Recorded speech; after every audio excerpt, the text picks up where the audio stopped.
ਅੱਜ 20 ਤੋਂ ਵੱਧ ਸਟੇਟਸ ਨੇ ਇੱਕ ਜੱਜ ਦੇ ਕੋਲ ਪਟੀਸ਼ਨ ਪਾਈ ਆ ਵੀ ਪ੍ਰੈਜ਼ੀਡੈਂਟ ਬਾਈਡਨ ਹੁਣੀ ਜਿਹੜੇ ਟਾਈਟਲ 42 ਖਤਮ ਕਰਨ ਜਾ ਰਹੇ ਆ ਉਹਦੇ ਵਿਰੁੱਧ, ਕਿਉਂਕਿ ਟਾਈਟਲ 42 ਦੇ ਮੁਤਾਬਕ ਜਿਹੜੇ ਲੋਕ ਬਾਰਡਰ ਤੇ ਆਉਂਦੇ ਸੀ ਉਹਨਾਂ ਨੂੰ ਉੱਥੋਂ ਵਾਪਸ ਕਰ ਦਿੱਤਾ ਜਾਂਦਾ ਸੀ, ਤੇ ਉਹ ਜੇ ਉਹਨਾਂ ਨੇ ਪੋਲੀਟੀਕਲ ਅਸਾਈਲਮ ਅਪਲਾਈ ਕਰਨਾ ਤੇ ਉਹ ਮੈਕਸੀਕੋ ਦੇ ਵਿੱਚ ਰਹਿ ਕੇ ਅਪਲਾਈ ਕਰ ਸਕਦੇ ਸੀ। ਪਰ ਪ੍ਰੈਜ਼ੀਡੈਂਟ ਬਾਈਡਨ ਉਹਨਾਂ ਨੇ ਕਿਹਾ ਸੀ ਵੀ ਮਈ 23 ਨੂੰ ਉਹ ਇਸ ਟਾਈਟਲ ਨੂੰ ਖਤਮ ਕਰਨ ਜਾ ਰਹੇ ਆ, ਤੇ ਇਹਦਾ ਜਿਹੜਾ ਵਿਰੋਧ ਵੀ ਕਾਫੀ ਹੋ ਰਿਹਾ।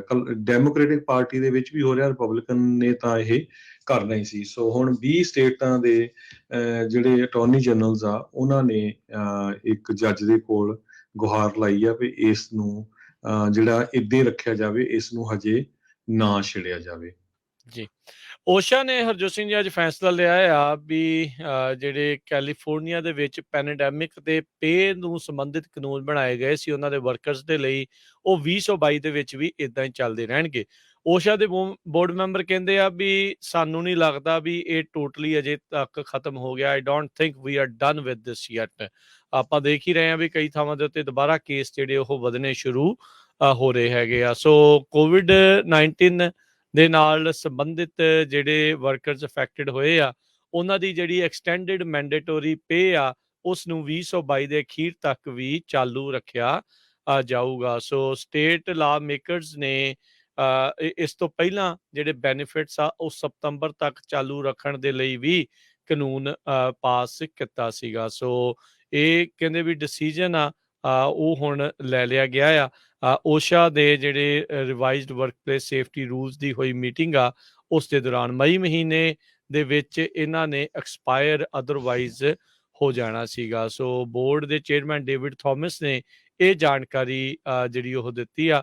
ਸੋ ਕਹਿੰਦੇ ਵੀ ਪਤਾ ਨਹੀਂ ਕਿਹੜੇ ਹਫਤੇ ਦੇ ਵਿੱਚ ਸਰਜ ਦੁਬਾਰਾ ਆ ਜਾਵੇ, ਇਸ ਲਈ ਬੈਸਟ ਇਹੀ ਆ ਵੀ ਆਪਾਂ ਪ੍ਰੋਟੈਕਸ਼ਨ ਜਿਹੜੀ ਉਹ ਇਸ ਚੀਜ਼ ਨੂੰ ਲੈ ਕੇ ਬਣਾ ਕੇ ਰੱਖੀਏ। ਇੱਕ ਦੇ ਮੁਕਾਬਲੇ 6 ਵੋਟਾਂ ਦੇ ਨਾਲ ਓਸ਼ਾ ਦੇ ਬੋਰਡ ਨੇ ਇਸ ਨੂੰ ਪਾਸ ਕਰ ਦਿੱਤਾ।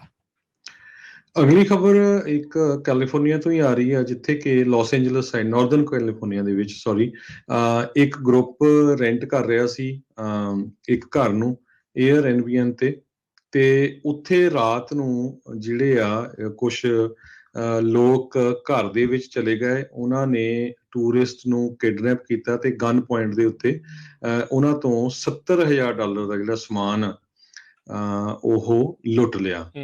ਸੋ ਇਹ ਬਹੁਤ ਹੀ ਸਰਪ੍ਰਾਈਜ਼ਿੰਗ ਆ।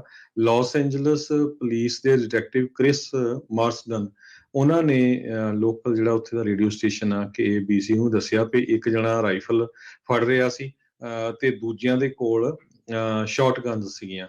ਉਹਨਾਂ ਨੇ ਜਿੰਨੇ ਵੀ ਟੂਰਿਸਟ ਸੀਗੇ 1:30 ਤੇ ਤੜਕੇ ਉਹਨਾਂ ਦੇ ਘਰ ਦੇ ਵਿੱਚ ਫੋਰਸਫੁਲੀ ਐਂਟਰ ਹੋ ਕੇ ਸਾਰਿਆਂ ਨੂੰ ਲੰਮੇ ਪਾਇਆ ਤੇ ਜਿੰਨਾ ਵੀ ਉਹਨਾਂ ਦੇ ਕੋਲ ਜਿਊਲਰੀ ਸੀ, ਕੱਪੜੇ ਸੀ, ਸਮਾਨ ਸੀ, ਲਗਭਗ $70,000 ਦਾ ਬਣਦਾ, ਉਹ ਲੁੱਟ ਕੇ ਲੈ ਗਏ।